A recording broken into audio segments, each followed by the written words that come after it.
Oh my god, Lion. So, why would you ask? 7 million. 7. 7 Point Highlander. Hello and welcome to 7 Point Cast. My name is Liam and I'm joined by my co-host Mouse. Hey, good to see everyone. This evening we'll be speaking with Jack Ding from New South Wales. Jack, thanks for joining us. Thank you for having me. Now, could you tell us a little bit about why you like 7 Point Highlander and how you got into it? So I've been playing Magic for quite a while, but I only started playing 7 Point about 2.5 years ago, I want to say. And I'd kind of taken a break from competitive Magic for a while, and then it was kind of an easy way to get into a slightly less competitive format. And yeah, but it was just really fun, so I just kept playing it. What formats did you play before 7 Point? Most of the usual ones: standard, modern, legacy. I mean, extended if you want to go that far back. Yeah, just the usual competitive ones. I do want to go that far back. I remember one of my first Magic tournaments when I was starting the like kind of getting into competitive Magic.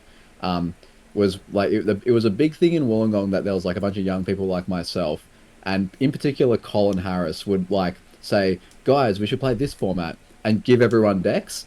I remember one of my first Legacy tournaments. I took basically blue black Stoneblade to a time when blue black Fairies was like the dominant control deck, and that's when I learned to fear Bitter Blossom. And yeah, so it was a hell of a time extended. It's a shame that it's kind of gone away.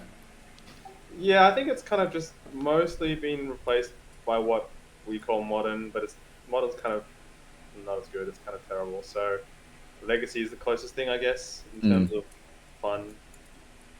It's weird though, right? Like, are you kind of of the opinion that like modern has almost turned back into what extended was? Like, I remember like the pitch when modern was here is like, I mean, extended is basically just standard. It rotates. Modern will be like the non-rotating format, but now it kind of feels like modern just rotates every time they release a straight to modern set.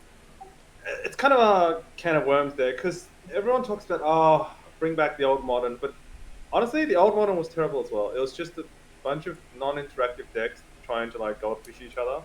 Like you would have like humans or trying to like count to 20, and you're playing against Tron or Hollow One or Dredge or whatever. Like there was just no interaction. So then they printed all these free spells in Modern Horizons, which gave you a bunch of interaction, but also rotated all the old cards out, so you didn't necessarily need those for the old cards anymore. So I don't know if it's better or worse. Yeah, I think they were both bad in their own way. Yeah. I certainly remember like playing humans against Tron where it was like, okay, I'm a 50-50 here. I play the Meddling Mage. Do I name Oblivion Stone or do I name Ugin? And if I just guess correctly, I win. If I don't, it's over. That was literally like half the rounds of like GP Sydney in like 2018, where it's like, I'm just gonna guess and I hope I get it right and cross my fingers. Yeah. I really feel like the Giga Chat in this conversation. Only playing 7 Point Highlander. I don't have any of these terrible experiences. So good. Lime, you played CDH, my friend. You've got like the whole realm of terrible experience. Okay, that's true. See, CDH has one big advantage over 7 Point Highlander, because having a 100 card deck means that the likelihood your opponent draws their mental misstep is a lot lower. Oh yeah, of course. But instead you just have all of these other terrible cards. Like, isn't there one where it's like if you control your commander, it's just counter anything for free? No, it's negate, but yes, yeah. Fierce Guardianship. It's negate if you control your commander.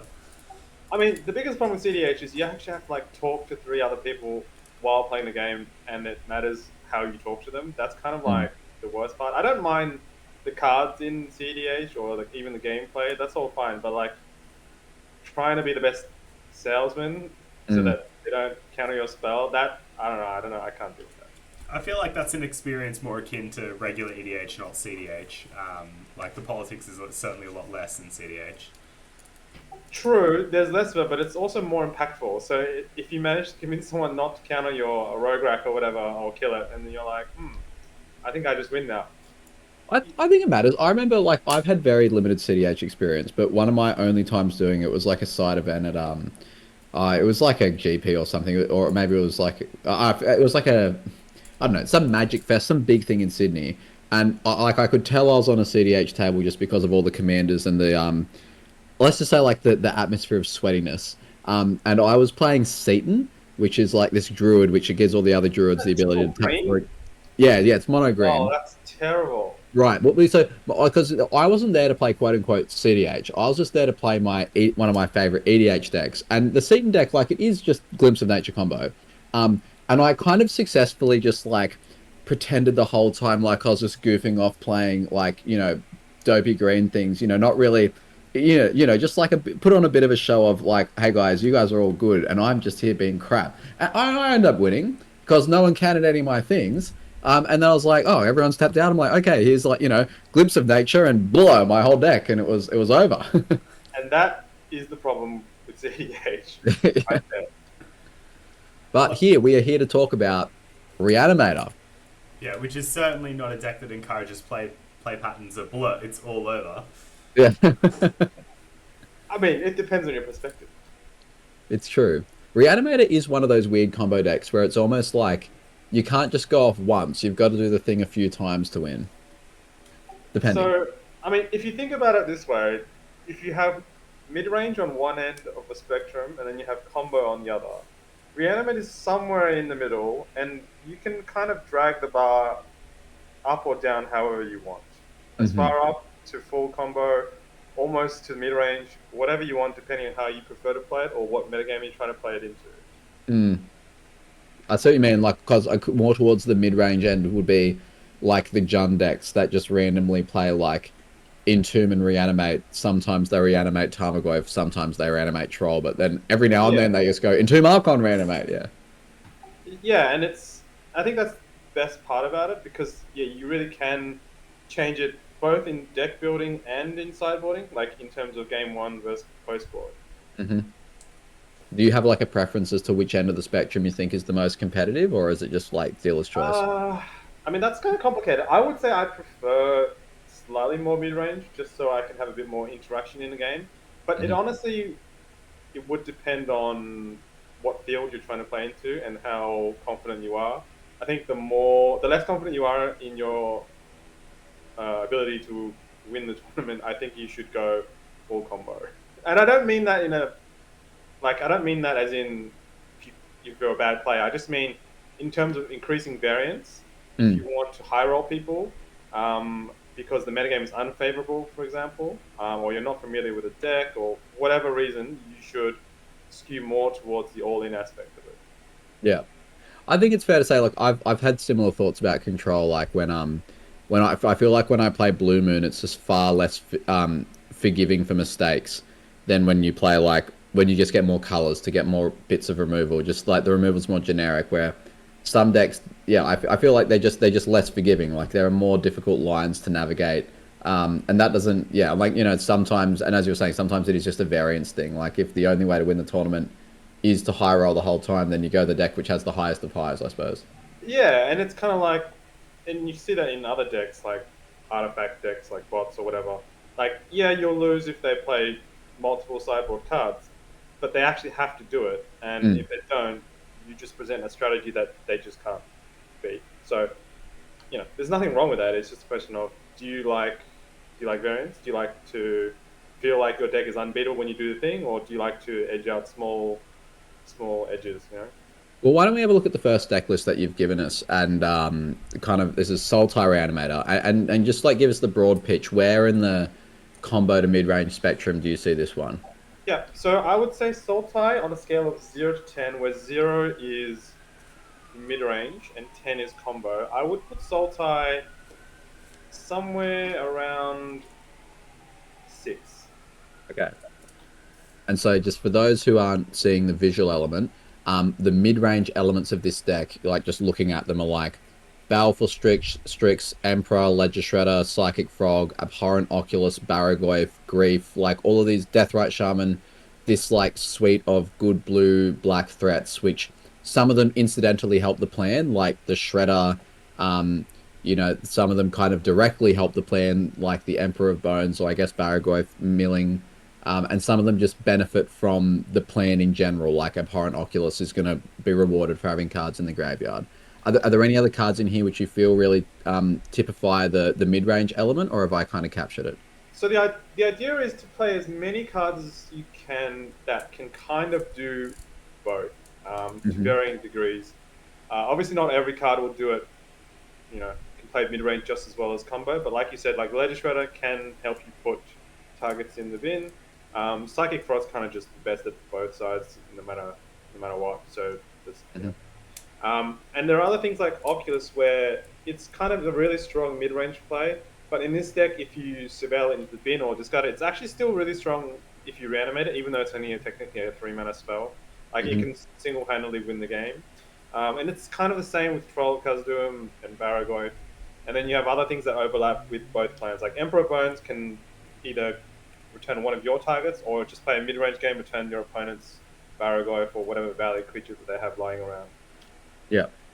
I suppose there are two things which I'm really interested in talking about, particularly comparing the decks when we get onto the next one, is what in your mind are the best reanimator targets, and also what are the best reanimator spells? Because certainly, like I've seen some wild targets in my time in Seven Point. Like there are some people who are on like World Gorger and not. Um, and also with the spells, like you've seen ones as wild as the sticker one, right? Like for the World Gorger thing. And so I'm interested to hear like what are you looking for in a reanimator target? Okay, so we can quickly talk about the ones that I'm not playing. Hmm. So I'm not playing Abdul, Gorion, I believe, Gorion's Ward, Hmm. the white one. And I'm not playing World Gorger Dragon. So Abdul I don't play for two reasons. The first one is he's really bad against removal. Yep. Because if they just kill her, you, you didn't do anything. And the second one is it doesn't work with half, well not half, but like a number of your reanimation spells because it only works with like the enchantments. So what you don't want is you don't want to have Abdul in your graveyard, but then you draw like reanimate Yeah. because now you've done the thing, quote unquote, but you you didn't get anything out of it, right? Hmm. So that's why I don't play Abdul. The other minor problem is you can't play Abdul on Magic Online because to click it takes you like half an hour to go through the motions. Yeah. That's a minor thing. That's just a pet. That's like a yeah.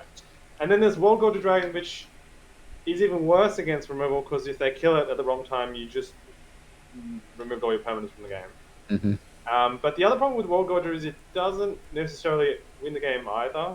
Like you need kind of like a little bit of other things to either make the mana or go through your deck or win the game. So both of those are playable. I don't like playing them because they require a little bit more hoops to jump through. Like Hmm. when I put something into play, I kind of just want the game to be done.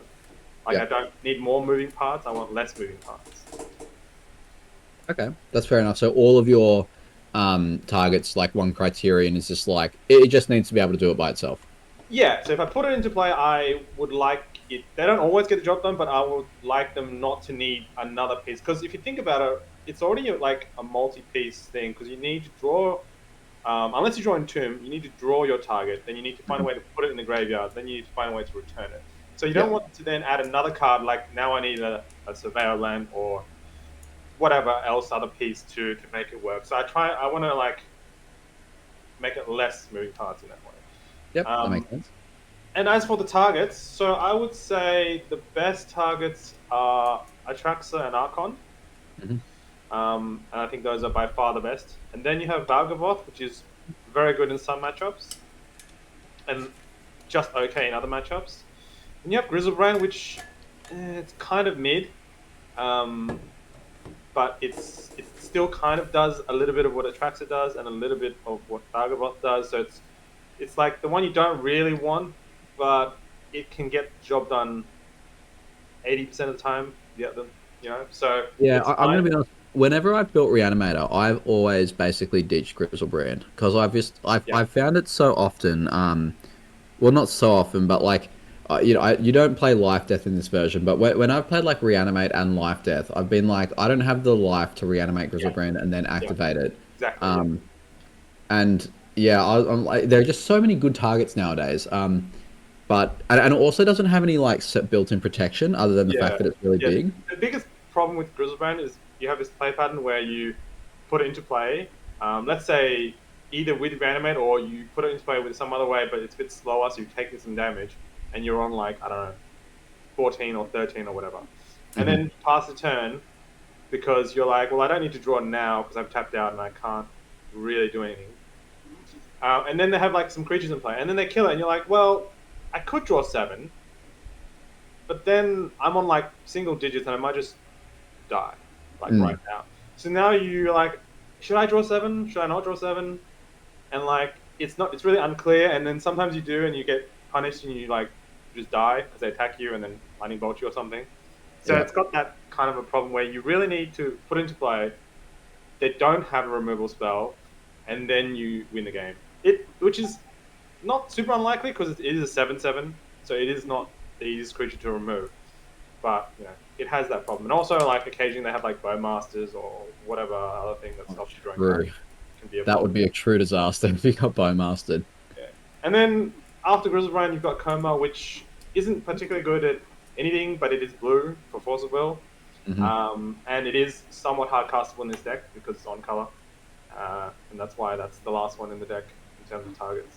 Yeah, like so if we're in the blue angle, like the pitchable to Force of Will, like I've toyed with some cards. I don't know if you've heard of these ones, but you know like the Sauron, Yep. where it's like I think I've trolled through Scryfall way too much. I think I've gone through every single playable reanimation target. And Sauron, the thing with Sauron, he's very castable, and he's very hard to kill. The problem is he kind of does nothing because he's a vanilla, 7/6. So when I played him, I'd be like, oh, it's great. I can cast him so easily. They can never kill it, but then they just attack me with a Baragorth, and I'm like, well, I don't know. My creature doesn't do anything. I have to block. Yeah. Like, it's just terrible. So that's kind of the problem with Sauron. And there's the other one, which is like the Warhammer 40k one, Lord of something. It's like a 7-mana. Like draw 3 cards, or draw 3 cards, Lord 3. Lord of Change, that one, which is almost playable, but it's just not quite big enough to get the job done. Like if you had Lifelink or it was a little bit bigger, it would be really good, but it's not quite good enough. Those were kind of the two closest ones. Then you have some cute ones where you can have like some wrath effects on a body. You have like Magister, Worth, and then there's some other ones like the Ireni from the new set in my other list. There are some other options. They're just a bit niche. what do you think of Tivit? It's the 3 Esper for the 6/6 Flying Ward 3. I think ETBs are attacks. It's like you either get basically 2 clues and a treasure, or 2 treasures and a clue. I think that card is CDH only. Right. I found it's interesting. Get wrecked. I've just found this guy okay because like he's pitchable to both Force and also like Grief/Unmask, and also Solitude if you happen to be in white. But it's like, I don't know. I found him both eminently castable, but also he can help you cast to the next Reanimator targets, if you know what I mean. So I try not to need to cast more than one reanimation spell in this deck. Like what the game plan is trying to play a normal game if the matchup allows for it for a while, and then at some point reanimate something. It doesn't have to really early unless you're playing against like a combo deck. Right. And you don't want to have to like do it multiple times. You just want to have to take your time and pick a spot to get it done. So the fact that your creature that you bring back the first time can let you do it again doesn't really have that much value for me. Mm-hmm. Okay, I've got one more potential target to talk about. Sire of Insanity. I considered that initially, and then I was like, I don't know why I would ever put this into play. Like, you put it into play, and then you both discard your hand, and you have a 6/4.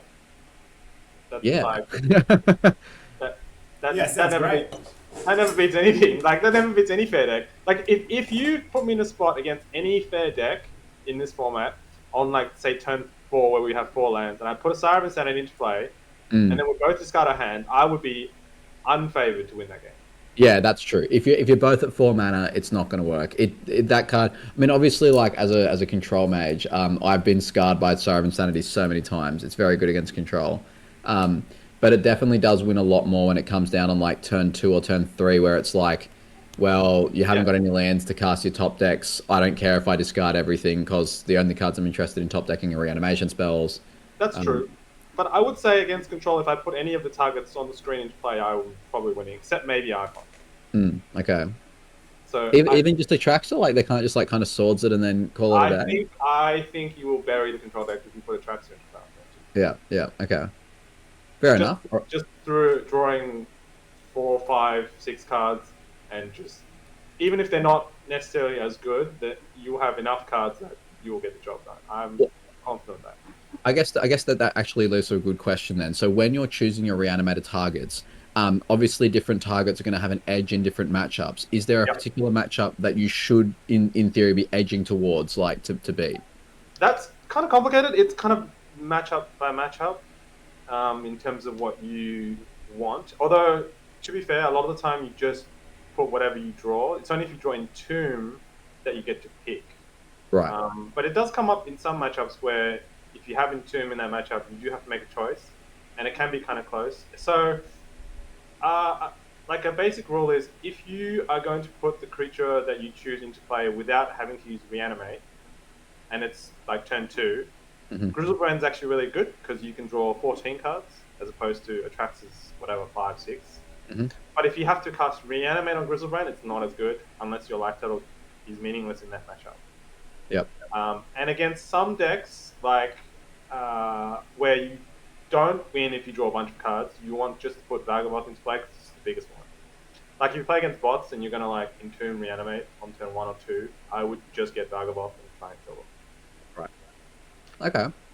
Um, the next kind of like topic, I guess, is the reanimation spells themselves. So here I can see like animate dead, dance to the dead, exhume, reanimate, of course, show and tell, which like it's not a reanimation spell, but it kind of counts, and necromancy. So I guess the main question I have for this is that the 3 mana, like not to give too much away, but I noticed that necromancy is not present in the second list. Is there like what are we aiming for here? Is it like a certain number of reanimation spells we're looking for? So Is this it a depends on certain mana how cost? combo oriented you want to be. So I will say that the 3 mana ones are generally the worst ones. I don't count Show and Tell because it's kind of like a different plan altogether. But Mm, like Necromancy is definitely the worst one because it costs 3, and 3 is a lot of mana. yeah. So it's definitely the worst one. There are a few other ones that I don't play that you could play, like Shallow Grave, Goryo's Vengeance, Life and Death, for example, that are Mhm. 2. The problem is some of those are a little bit inconsistent. Like Goryo's Vengeance can only hit legendary creatures, so if, it's kind of like the problem with Abdul, where if you have the wrong A and the wrong B, and it Mm, doesn't work, you don't kind of want to avoid that. So that's why I don't play them. Same with Shallow Grave. Like your creatures in your graveyard, the top creature card might be a Ledger Shredder, or they might kill your Ledger Shredder in response to you casting it on something, and then you have to bring back Ledger Shredder. So yeah. I just didn't want the inconsistency of the conditional ones. But if you were to go full combo with this deck, you would probably play more, so you would have to play some of them, and then just accept the risk that sometimes you're going to fizzle. Um, Yeah, I mean, yeah. Shallow Grave definitely. Only ever put it in if I wasn't running like the fair creature package for exactly the reason you said. Yeah, and I guess Um, Oath of Druids would count as one of those two in that sense. If true. you want to run that in a full combo build, and that's a really strong card. It does stop you playing a lot of good cards, though. Like you can't play Frog, Emperor Yeah. Bones, Troll of Khazad, Grief, etc., etc. Can I ask why not life death though? Like it's you're happy to accept the Uh, life on reanimate. It's 2 mana. Like what makes necromancy better than that? so because this deck in matchups where it isn't pressured to go off, wants to play a normal game for a while, it is happy to use its life as a resource sometimes. So you don't want to be in a spot where you play like a normal mid-range game for a bit and you're trading like board presence for life or just like buying time and then you draw life death and you can't cast because it costs you like 8 life. I just Reanimate's good because 1 mana, so you can like reliably do it on turn 2 and sometimes Hmm. turn 1. Whereas Life and Death, you basically can't really do it, and then the second half of the card is pretty much worth nothing. So it's almost playable, and if you played it, I wouldn't fault you for it. I would rather take an extra turn. Put it this way: basically, if I wait 1 turn, will I lose more life? Like if I wait 1 more turn to cast Necromancy, on average, is that going to cost me more or less than 8 life Right. for Okay. casting life? Yeah, that's a fair point. Like I guess like kind of thinking of the mana as turns. really makes the life cost a lot more relevant. Because obviously turns is more time for you to be Yeah, pressured and and like it's a minor point, I guess. Necromancy is an enchantment for Traxxas, so it's just an extra type. Not super relevant, but it is something that comes up. right, okay. I guess the next thing I wanted to ask about is in the enablers, and what I've been enablers is the cards which put the things in the bin. Um, we've got careful studies, so we're okay with the going down on cards per se. Um, but other than that, I guess collective brutality with discarding for that. Am I missing? Bone shards as well, like discard as an additional cost. Um, Tainted This is like kind Indulgence. of an interesting spot because careful study is just terrible. right. But you do need a certain density of ways to put things in the bin because game one, you are predominantly, I would say predominantly, like 6 or 70% of the time you're trying to combo somebody. So you do at some point have to put it into the graveyard. Mhm. But you don't want to draw more than one, or you don't want to resolve more than one, because once you start drawing multiples, you kind of just start one with nothing yourself, and you can't play a normal game at that point. So you just want to draw like one way to put something in the bin. You don't need to dump your whole hand. And the best one is obviously Bazaar of Baghdad, but you can only play one of those. So you need a Yeah. few less than optimal ones. And Careful Study is one of those cards. Yeah, it's bad, but it's blue. It gets the job done game one. It gets started out every matchup post board, pretty much. Oh, So really? yeah, it's kind of like a necessary evil, but I would say in every non-combo matchup, it gets started out after.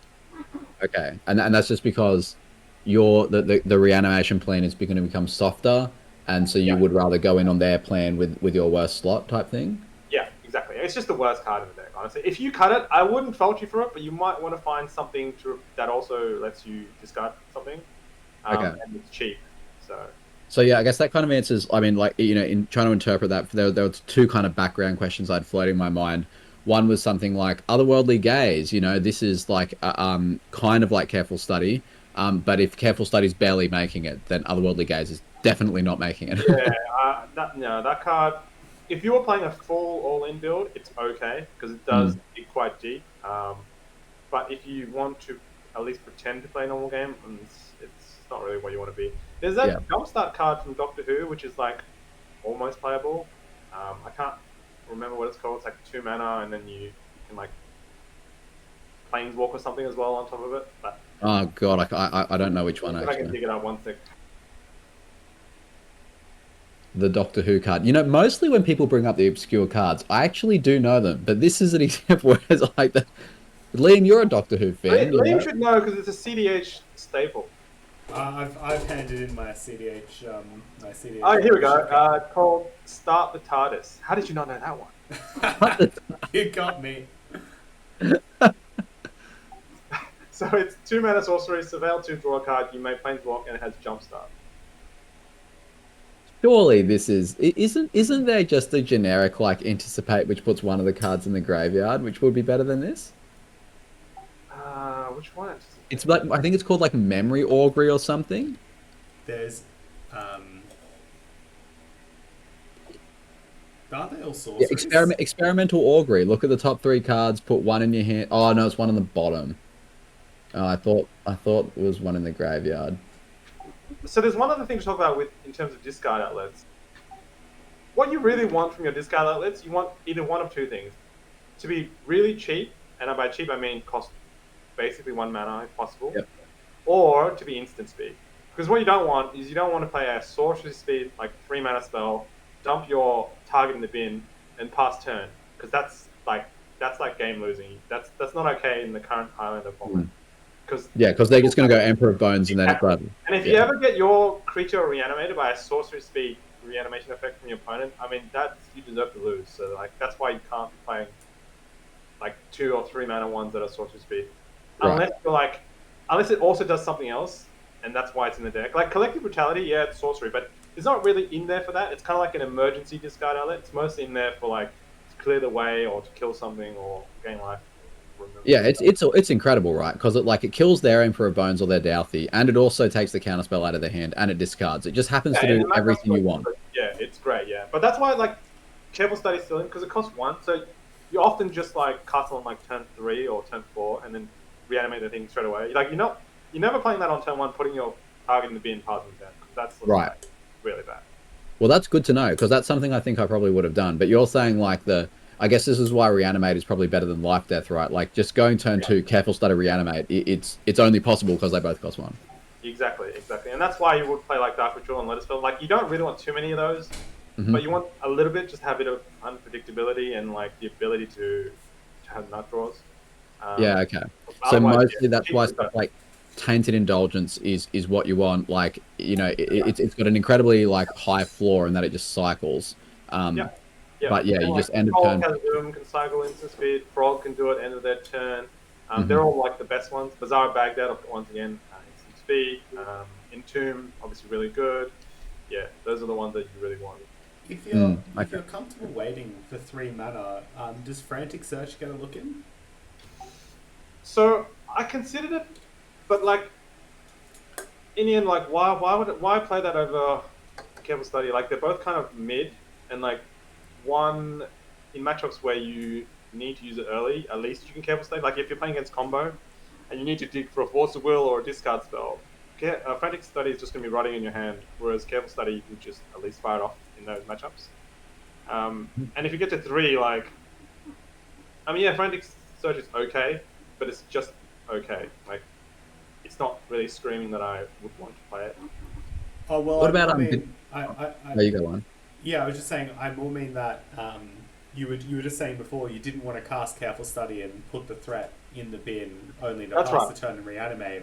But if you're, which sounds like you're reanimating on turns 2, 3, and 4 anyway, but Yeah. that's what Frantic Search allows you to do: put it in the bin and then Yeah, yeah. reanimate. So in the matchups where you can't put your target in the bin, Frantic Search is, I would say, about as good as Careful Study in the sense that on turn three, if you Frantic Search, you untap your lands, you can cast your reanimation spell. But you can also do that with Careful Study unless you have exactly with Necromancy. Um, but there are other matchups where, like against combo, where it doesn't really matter and you just want to find interaction with Careful Study, and you can fire off before turn three. Yeah. So it just has the speed when it's relevant. Um, does Bitty Triumph get a look in? I am kind of like on and off that card. It's it kind of takes a slot of collective brutality, and it's fine. Like it's fine. But 2 mana is a lot, and it's just only it's kind of like okay. It's never great, but it'll get the job done. And if you need to kill something big or a planeswalker, it's fine. It's basically you can pick between Bitter Triumph, Bone Shards, and Collective Brutality. Pick Yeah. some combination of those three as your interaction. I suppose like Bitty Triumph is also one of the weaknesses is you kind of have to wait. Like you can't just reanimate whenever you want with that card because you need a target to go in on. Mm, mm. Is there any room for a card like Jace Fringe Prodigy? Like it kind of, ditches the card and then also casts the reanimation spell from the bin? So for like a few months, I was playing Jace or Legislator, and I was kind of like changing between the two. And they're kind of like very similar cards. Mm. Like they have their pros and their cons. Like Jace always gets the loot if you untap with it, but it takes a turn. Shredder doesn't always get to loot because you don't always have the ability to trigger it, but it can loot the turn you play it depending on your hand. So you can play either one. They're both about equally medium, I would say. Yeah. Okay. And then I think this question's already been answered, but unmarked grave. My guess is that one's suffers Uh, the problem of sorcery speed and 2 mana, so it's if only it was, really doing. yeah, if it was instant at 2 mana, I would play it. Okay.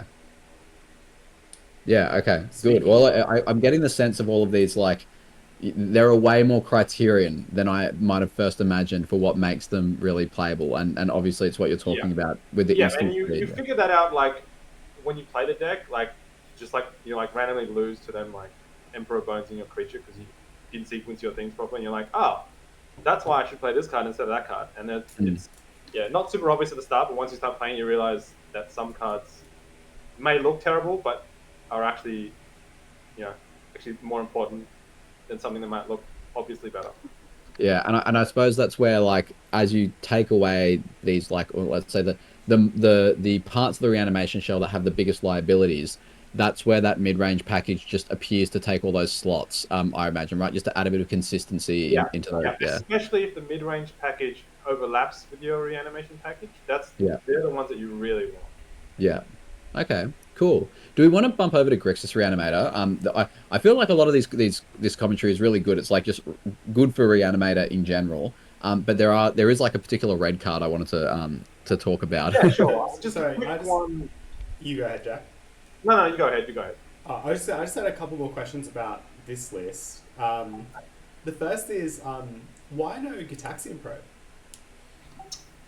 I think at the time I couldn't find a spot for it, but yeah, you should probably just play it. Right, yeah. 61st card, get pro. No. It has to be the 62nd. The 61st card's mental misstep. Oh yeah. And Yeah, I mean, yeah, you should probably play it. the second question, more generally, is in your opinion, how important is Bazaar of Baghdad when playing Reanimator? Sorry, one quick thing about Gitaxian Pro I just remembered. So I think when I built this list for CanCon, I think it was a little bit of hubris where I was like, I don't really need to see the hand because I can kind of like play it without seeing the hand, but you should just play it. Yeah. Okay. Don't do what I did, just play it. But you did top 8, so you know maybe you're onto something. I'm confident I can play it, but it doesn't make it optimal not to play it. Yeah. Well, actually, it's funny. It's funny you mentioned that about seeing their hand. So, when you were against Scotty in one of your finals, he had. I was sitting behind you, and he had his sunnies around his neck, and you could actually see the reflections of some of his cards. I know you couldn't, but from my angle, I could see his cards while sitting behind him. So, That's why you don't need Gitaxian Pro. Yeah. No. Liam sends me the message, and I'm like, God, should I say something? I'm like, nah, Jack's a stand-up guy. He'd call it out if it was happening. I had no idea what you guys were even laughing about, but that's kind of funny now that I mentioned it. Not that it probably would have made any difference to how the game went, but like, it would have been funny if I knew. That was the whole side commentary between me and Lime. Does he know? Does he not know? But you were like laser focused on your cards. You were just like really evidently going through all the motions to figure out what the best line was. And as for Bazaar Baghdad, I would say I wouldn't play this deck without Bazaar. That doesn't mean it's not playable without Bazaar. I just think that it's kind of such a busted card in this archetype that if you don't have Bazaar, like, why not pick something else to play? You know, like you can play it with like Gaia Reach Sanitarium, but there's so many things you could be playing Highlander. Like, why? You know? Yeah. yeah, fair Out of interest, what about intuition as a way of like instant speed, getting something in the yard or picking up It's three okay. animation It's spells? okay. It's blue as well. It's instant, but it's a point. So like points Yeah. high. And Vampiric Tutor now it's just so much better because Metamorphosis Fanatic. Yeah. Okay. I think Vampiric Tutor is overpointed at 3, and it's not actually worth 3 points. However, unfortunately, you kind of have to play it because it puts it on top of your library. So yeah, you're kind of handcuffed in that way. Even though I don't feel good about spending 3 points, it's kind of just like necessary. What you're saying is committee do the DT thing to VT, put VT to 2, then play Intuition and Vampiric. Yeah, if you put VT to 2 and then you put Impsil to 1, I might play 2 out of 3 of those. Yeah. God, I reckon Impsil. I just have this. I don't know if it's just me, but I feel like Impsil is in a very unique spot where, well, all the 1-mana tutors do this. I really don't like the idea of just like turn 1 unconditional tutor and then turn 2 like channel or oath or just. Do you know what I mean? Like one of the crazy. Yeah, no, I get it. Although you can't do that with Metamorphosis Fanatic on turn 1. So that's true. It really only works in like an all-in combo deck. So I'm not even sure it would be good in this deck, but I would try it at 1. It might not even be good, you know, like. Or even just like Tinker if they have any bit of fast mana. I just feel kind of like turn 2 is one of those. It's a very early turn where your opponent needs to both have specifically like Spell Pierce and untapped mana. Like they don't have time to lay down a proactive hate piece yet or whatever. So I kind of, I mean, I know there's a lot of Imp Seal to 1 commentary, but I don't think people give credit just how like much of a big deal is going off on turn 2 versus turn 3. Like to me, these are like legions apart. My only point about that is that Impseal's problem or is that Tinker's problem or whatever insert other card that you're worried about? I mean, like I think there are so many of the card I'm talking about, like Oath, Channel, Tinker, like all these cards. I think just like their lack of success in many ways shows that they probably aren't the problem. Like it's the consistency. If they were 4 ofs, that would be the problem, right? Yeah, I mean, I don't know the answer to that. It's possible that's true, yeah. Yeah, I could be wrong. I mean, I'm one voice in a chorus of diverse opinions. But Oh, all right, really? let's I thought Ragavan going back down to one was the prelude to Seal to one, so that we can steal the top card of the combo players' libraries. it's like we'll bait them into putting the card on top of their library. That'll show them. Yeah. Um. So Jack, with the Grixis version, why don't you just tell us what in your mind are like the biggest differences? Okay, so if the Sultai version was a 6 on the scale, this list is more like a 4, where it's closer to the mid-range deck. It's Right. actually primarily a mid-range deck that can combo if you force it to or it needs to. Mhm. That's the biggest difference, I guess. It has And what less. cards do you think really like exemplify that for you? I would say Fable of the Mirror Breaker, to be honest, Yeah. because it is primarily a fair value engine card, but it also fuels the reanimation plan if you needed to. Mhm. So the deck kind of, if you look at the targets compared to the other deck, it has less, and well, I say less as in less uncastable ones, Mhm. but it has overall more things that you could put into play. Like it has Chaos Defiler Fury, even Pyroglyph, Deadpool, those cards, even Oliphant, you could reanimate on turn 2 and it wouldn't be embarrassing. But they're not kind of like the stuck in my hand uncastable ones uh, compared to, say, you know, Grizzlebrand or whatever. So in that sense, it is much better at playing a normal game. And there are many matches where you just play like a normal Grixis mid-range deck and you never need to do it because Mhm. they're playing a deck that you don't have to go over the top of, for example. And it's good in that way. It does suffer a little bit when you have to combo them. Like if you play against, say, a bots deck where you can't really just play Baragoi into Fury or Oliphant and expect to win that way. It's a little bit worse because you're not as reliable at putting something to play early. But swings and roundabouts. Yeah, you've got Areni, the new dragon. It's like 8 for a 10/10 protection from white and black, and then it kind of does the dome, well, like get deal damage equal to the lands you control. It is like kind of reanimate. I imagine you don't have that many lands. Is it just that the protection from white and black is really good? Like what's. So it started as an experiment, or it was kind of a joke when I saw it. I just put it in the deck. But Yeah. then I put it into play a bunch of times. Okay, so firstly, it has mild synergy issue because you can't animate dead or dance with dead.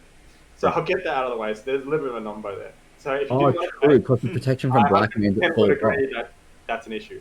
However, when you put it into play, 10-10 is really large. Mm, 10-10 is way bigger than 9-9, for example.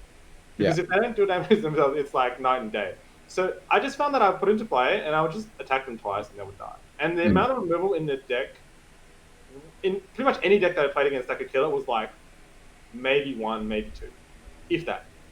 mm. So like it was just randomly killing people, and I was like, I don't know, it's not fully tested, but it's been good whenever I put it into play. So I don't know. It's also blue, which helps. I don't know if you remember. Do you remember when this card was in standard? It was called Blood Baron of its Copa. Yeah. Yeah, that card I remember really gave me a good lesson in why, specifically the combination of protection from white and black, if it's combined with big stats, is really important. Because, like, let's be real, green doesn't really have removal.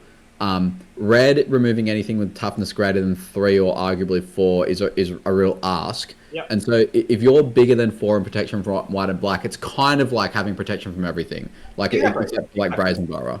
Exactly. So it's kind of like either the only real things that deal with it pre-board in the format are like Oko and Hmm. I guess Brazen Borrower, because like none of the red removal you can't unholy heat it, and the other ones Molten Collapse doesn't work. Fatal Push, Dismember, Snuff Out. Yeah, like So Sink into none of it Super works. would work, I guess. Like, But it does get sided a lot because it does get blasted by both blasts, so it's a little bit awkward in that uh, way. But that's okay. Like it's okay to have because usually post board you're cutting at least one of your targets anyway. So like and in matchups where you need to combo, they're not usually matchups that they're bringing in blasts, so it's not doesn't really matter. out of interest in red, I guess I'm not surprised, but that the trumpeting Carnosaur, does that one get a look in at all? So the problem with Trumpeting Carnosaur is that yes, it puts itself in the graveyard and it does a reasonable effect when you channel it. But when you put it into play and you start cascading, you actually have so many whiffs. Like, there's actually not a very high chance you hit something useful. Okay. You just get like a 7/6. Because, like, think about it. Like, what are you going to hit? You might hit a cantrip. Like, that's not even good. Like, you spend all the time just putting in 7/6 that casts cantrip. You might hit like a extra reanimation spell that you can't or don't want to cast. Mhm. Just so many things that whiff. Like, it's kind of awkward in that sense. Yeah. Okay. And I guess like it's also it's also a bit in tension with itself in that it's almost like the absolute mid-range reanimated target. Like it's not fast to discard itself. It's not gonna end the game Yeah, quickly. yeah. Like Like, it's not like Troll or Oliphant where you can turn one cycle and bring it back, and then it's early enough that it can go all the way before they can stabilize. This is mm, kind of like really slow. Like turn 3, and then turn 4. By the time you put it into play on turn 4, you put a 7/6 into play, but like they can start playing the Sheoldreds and whatever other mid-range top end, and it doesn't really beat that. So it's kind of yeah. like an awkward spot. Okay. The other one I'm interested in this deck is currency converter. Why does this not make it into all mid range? So all reanimator lists because it seems really good at like protecting your graveyard. I didn't know about it when I played CanCon, so Right. if I had known about it, I would have played it. It is really good, Mm. um, and especially with like Bazaar Baghdad, you don't even need to play any spells. You just make an endless stream of tutus, and like Oh, yeah, okay, yeah. it's just Currency. like you have infinite mana if you need it, of any color basically, and you can make just tutus every turn. Do whatever you want. They have to spend the whole game trying to deal with it. So it's really good. Like it in a pinch, you can also loot away your targets, Mhm. but it's put in there like as a primarily as a value engine that also can sometimes serve as ramp or fixing or whatever you need. Pretty much whatever you need. It's really good. Yeah. Okay. Cool. Yeah. I've. It's funny that you said you didn't heard of it because this is one of those. I mean, it's funny. I remember a tournament where I was playing like the Cosmic Intervention card, and you were like, "What the hell is this?" I feel like these kind of like random EDH only cards are like a real blind spot sometimes for the Yeah, deck it was building. kind of like a light bulb moment when I tried. I was like, wow, this is really good. Like the first Yeah. time I put it into play and I played Bazaar back then and I read the card and I was like, hang on a minute. And then yeah, it was just really good. I have one more question. Do you know the card Dragon's Breath from Scourge? Yes. What do The you Oath think of Druid about it? card. So for those who don't know, so like the Dragon's Breath is one and a red for an enchantment, which gives a creature haste and fire breathing. Um, but it has the text whenever I think it's whenever a creature of CMC 6 or greater enters, you can return Dragon's Breath from the graveyard and attach it to the creature. And in my mind, this is like perfect in Reanimator because it's like it's kind of like anger that where you don't need a mountain where it's like oh this thing it's going to end up in the yard because you're milling over it so much. Funny you You mentioned attach it that. to something like Archon and it's just like oh my god like like it just seems so free. So um it's funny you mentioned that. So when I first started building the Grixis build, I put anger in the deck. And mm, this deck doesn't have a problem getting a mountain. That's not a problem. But it was just terrible. Like I just never wanted to draw it. And I was like, there'd be like I would have these visions where I'd be like, oh, I can like entomb for it, and it's like surprise haste for my creatures, and I'm just gonna like win the game. It just never came out. Like I just never wanted to draw it, never wanted to entomb for it. It was just a terrible card. And Dragon's Breath is kind of like a worse version of that because it's even less useful. Like don't get me wrong, I used to play that card in like Oath of Druids back in the day, and it was great mm, there. But in this deck, you don't giving a creature haste doesn't really matter because if you're on the mid range plan, they have no creatures. They have no resources left. Like you just grind them out. So yeah. getting to attacks with something with haste doesn't matter. Okay.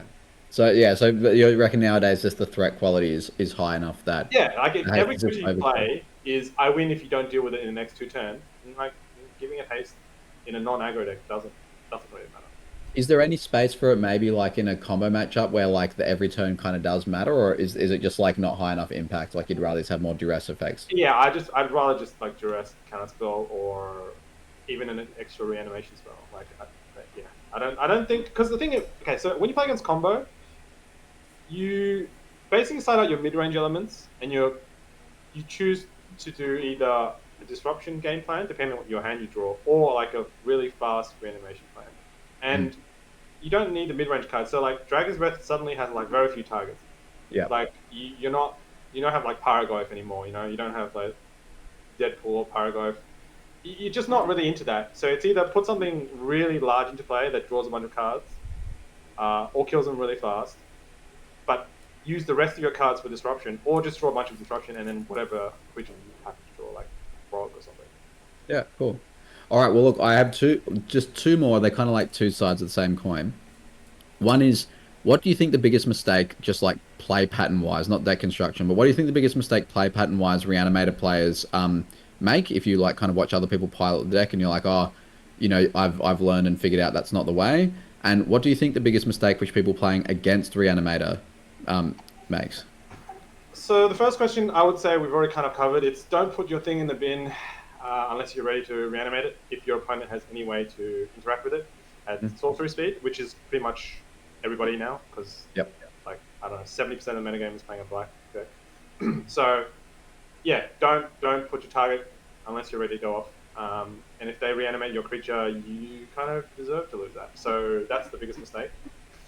And the second one is sideboarding. So you shouldn't bring in. Okay, it depends on where the reanimated deck is on the scale of, mid-range to combo.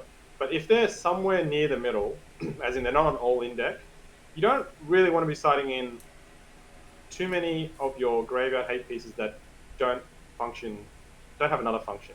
So like, once you start putting in all your Tomwat's Crypts, your Fairy Macabres, you put too many of those in, and they play like a frog, none of those do anything. Like, you just end up losing. Like a shield, they play like Shieldred, they play a frog, I don't know, Barragoyf. You still have to be able to like deal with like normal creatures. So drawing like, you really only want to draw or stick one piece. And preferably, you want to stick one that is reusable at instant speed. So the best ones would be like Ghost Vacuum or Hearse or things like that. Whereas the one-use only ones like Fairy Macabre and Tomwat's Crypt that don't also have another function, that I can't cycle or become a creature, those are like kind of mid. And you might still need to bring it in depending on how your deck matches up to this one. But you need to be aware that if you bring in too much, step one is don't die to Psychic Frog. Yeah. That's step one. Step two is don't die to whatever he's going to reanimate turn after Psychic Frog. So if you can't get past step one, there's no point worrying about step two. So give us the magic number. Is it like do 2, 3, but not 4, or?